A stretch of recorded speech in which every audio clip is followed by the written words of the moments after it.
자, 마지막 사건까지 알아보겠습니다. 남녀 중학생이 전동 킥보드 한 대를 함께 타고 가다가 행인을 치는 사고를 냈습니다. 그런데 이 중학생들이 만취 상태로 킥보드를 타다 사고를 냈다. 이게 이제 12월 10일 되면 과연 이런 상황이 얼마만큼 더 발생을 할까라는 좀 노파심에 걱정이 많이 되는데요. 지금 같은 경우에도 전동 킥보드 한 대에 남녀가 올라타서 이제 지나가는 과정에 고등학생을 쳤는 거예요.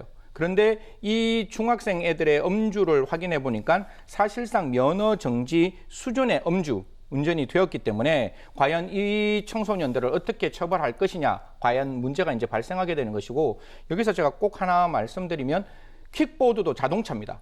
그렇기 때문에 음주를 했다면 음주 운전으로 처벌받을 수도 있고, 그것이 만약에 뭐 어린이 보호구역 안에서 사고가 났다면 민식이법이 적용될 수도 있고, 그 음주 운전을 해서 사람을 사망하게 되는 사고가 발생하면 윤창호법도 적용될 수 있다, 이런 말씀까지 드리고 싶습니다. 네.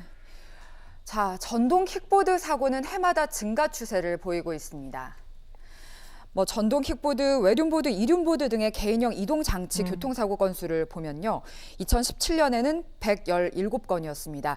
그게 2019년에 447건으로 약 4배가 증가를 했고, 올해는 더 늘어날 것 같은데, 이런 가운데 다음 달 10일부터 도로교통법 개정안이 시행이 됩니다. 처벌 규정을 새로 만든 건 아니고 기존 자전거에도 적용되던 규정을 적용하겠다는 건데, 처벌 강화만으로 사고 예방 효과가 있을까요? 저 이거 두 가지 시각으로 봐야 되는데, 하나는 킥보드를 타고 가는 사람이 사고를 일으켰을 때 우리가 어떻게 가야 될 것이냐. 방금 제가 말씀드렸다시피 킥보드도 자동차이기 때문에 그 자동차와 똑같이 어린이 보호구역 안에서 막 30km 이상으로 달려서 킥보드가 분명히 제가 봤을 때는 거의 100% 불법 개조된다라고 저는 보거든요. 그러면 30km 이상 달렸다면 거기서 일어나는 사건에 대해서는 우리가 민식이법을 그대로 적용할 수밖에 없는 것이고, 더더욱 큰 문제는 그 청소년들이 가지고 있는 호기심 때문에 그냥 아이들이 음주를 하고 난 다음에 그 킥보드를 타고 사람을 만약에 더 다치게 만들면 아까 말씀드렸다시피 당연히 윤창호법이 적용되게 되는데, 더더욱 큰 문제는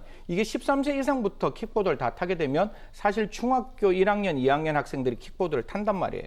근데 지금 킥보드에 자전거와 동일한 안전장구 정도를 착용하는 걸로 법원되어 있는데, 자동차가 뒤에서 킥보드에게 충격을 했을 때 그 청소년들은 그 어떠한 보호장구 없이 그 충격을 오롯하게 받을 수밖에 없는 상황이라면 그들을 처벌하는 것도 우리는 중요하지만, 그 처벌 전에 과연 이 킥보드를 타는 청소년들을 우리가 어떻게 보호해야 될 것이냐 라는 점을 생각한다면 조금 전향적으로 법을 좀 새롭게 규칙을 만들어야 되고 보호장구를 좀 더 엄격하게 만들어야 될 것이 아니냐 모르겠습니다. 제가 조금 쉬운 생각인지 모르겠지만 미래형 운송기구에 대한 플랫폼 사업을 새롭게 만드는 혁신 사업이라고 얘기하지만, 아무리 미래형, 아무리 혁신이라도 국민의 생명과 안전보다는 저는 절대로 앞설 수 없다라고 생각을 하거든요. 그렇기 때문에 그러한 어떤 킥보드가 분명히 활성화를 시키려면 그 활성화의 이면에 있는 국민의 안전도 반드시 담보될 수 있도록 양자가 같이 갈 수 있는 방향을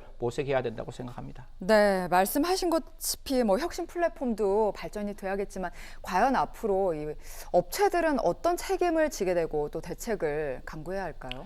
사실 업체의 입장에서는 13세 이상이 다 킥보드를 운전할 수 있도록 만들었기 때문에 13세 이상에게 대해서 당연히 킥보드를 타게끔 하는 것도 필요한데, 이것도 약간 아버지의 마음, 부모님의 마음에서 말씀드리면 그냥 그 업체가 조금 성인과 관련된 18세 이상이 렌터를 하도록 만들어야 되고, 만약에 13세까지 간다면 저는 업체가 반드시 보험을 들어야 된다고 생각합니다.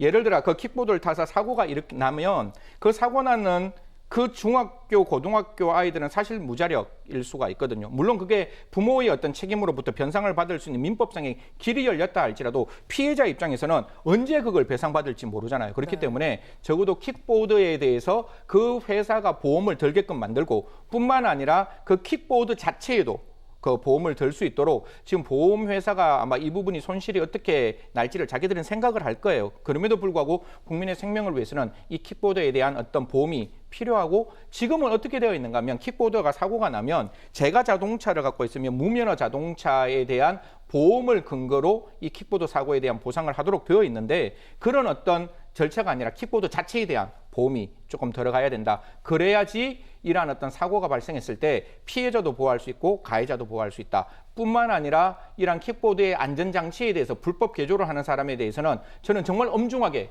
처벌을 해야 된다고 생각합니다. 그리고 킥보드를 탈 때 뭐라 그러죠? 저희들이 이제 그 티맵 같은 거잖아요. 그럼 킥보드 티맵 따로 만들어야 됩니다. 이 킥보드 타고 갑자기 올림픽대로에 올라가면 정말 대책 없거든요.